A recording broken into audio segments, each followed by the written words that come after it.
Alors, ceci est important, vous n'êtes pas limité à cette structure-là, c'est-à-dire que vous pouvez modifier les marges et même l'orientation du document.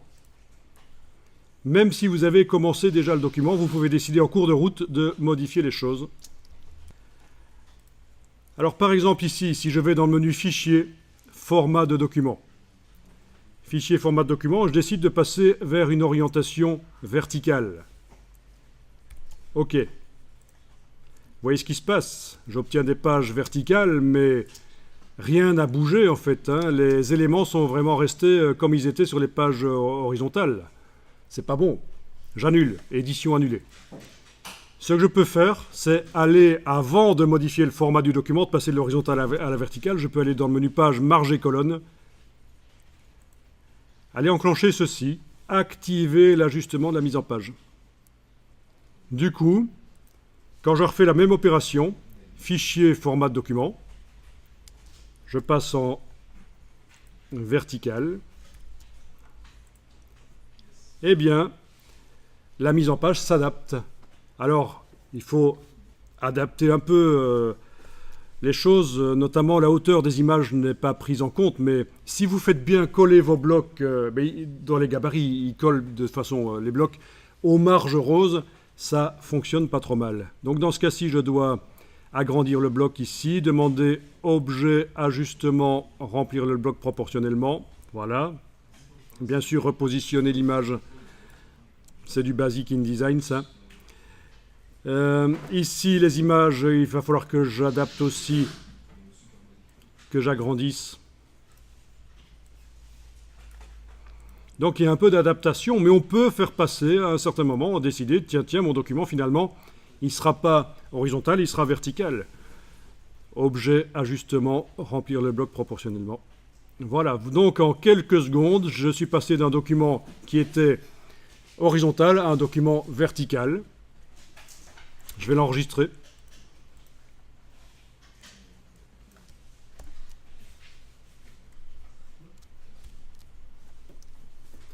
Alors autre chose, dans la palette page, je vais pouvoir activer le gabarit qui est à la base de tout. C'est le gabarit A. Clic, majuscule, clic. Je peux même double-cliquer sur lui, aller le voir. Voilà, il est là derrière, son contenu. C'est lui qui est à la base de tout, puisque tous les autres gabarits sont ses enfants. Ou petits-enfants d'ailleurs. Quand on a des enfants du gabarit B et C, ce sont les petits-enfants du gabarit A.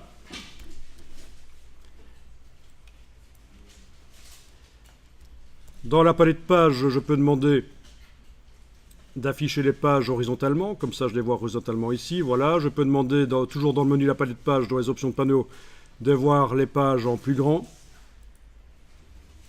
Voilà.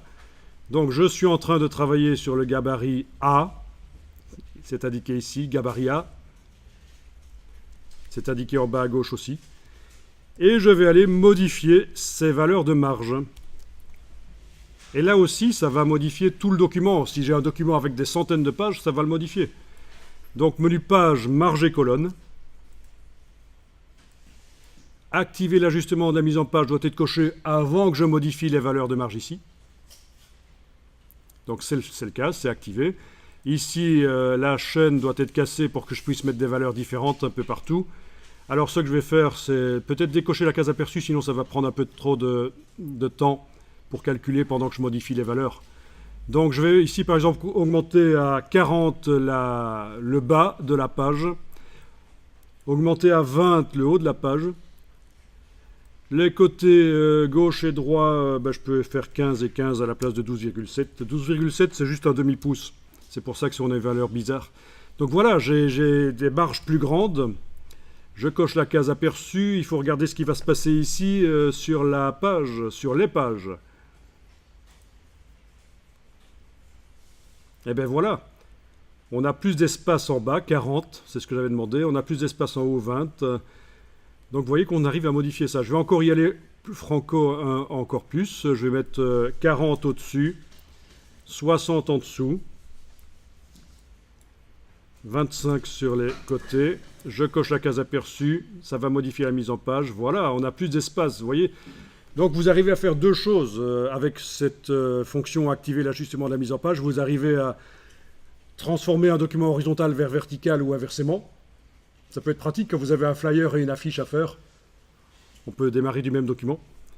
Vous arrivez aussi à modifier les valeurs de marge sur tout le document. Si vous le modifiez dans le gabarit qui est le parent de tout, ça va modifier sur tous les gabarits et forcément sur toutes les pages qui utilisent ces gabarits.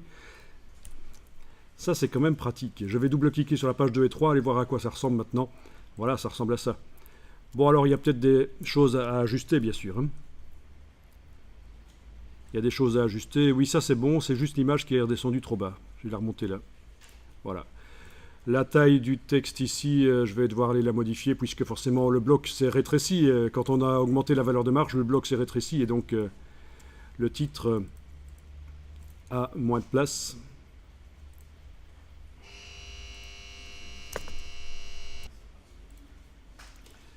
Bien. Il faut peut-être supprimer certains blocs. Là, il n'y a plus la place que pour 2 images.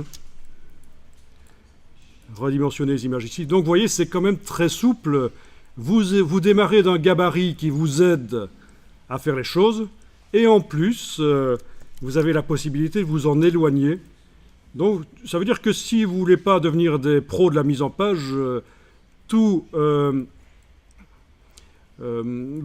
les documents InDesign de mise en page que vous allez faire par la suite, parce que ça peut quand même être pratique pour constituer des dossiers, des choses pas mal, vous allez pouvoir les faire au départ de ce document que je vous fournis et le modifier.